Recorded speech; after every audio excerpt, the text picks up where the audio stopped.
Rangpur medical কলেজে নারীর সঙ্গে অপ্রীতিকর অবস্থায় ড্যাব নেতা আটক। রংপুর মেডিকেল কলেজ হাসপাতালের কোয়ার্টারে মহিলা মানুষ নিয়ে অবস্থান করছিলেন এক ডক্টর। বিষয়টি টের পেয়ে আশপাশের লোকজন তার উপরে নজর রাখে।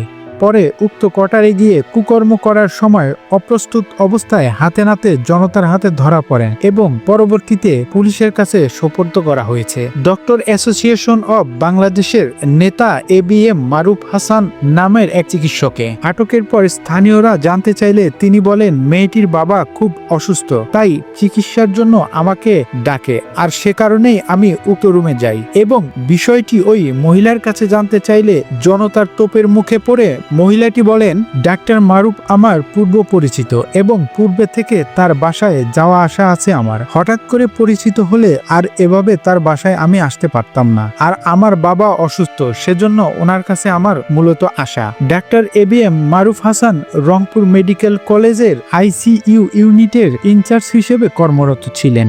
রংপুর মেট্রোপলিটন পুলিশের কোতোয়ালি থানার ভারপ্রাপ্ত কর্মকর্তা ওসি মোহাম্মদ আতাউর রহমান বলেন, ঘটনার খবর পেয়ে পুলিশ দ্রুত ঘটনাস্থলে পৌঁছে দুজনকে আটক করে। বিষয়টি তদন্ত করে আইনগত ব্যবস্থা গ্রহণ করা হবে। রংপুর মেডিকেল কলেজের পরিচালক ব্রিগেডিয়ার জেনারেল আশিকুর রহমান বলেন, যেহেতু একটি ঘটনা ঘটেছে, আমরা আইন অনুযায়ী ব্যবস্থা নেওয়ার জন্য তাদের পুলিশে দিয়েছি, পুলিশ ব্যবস্থা নিবে।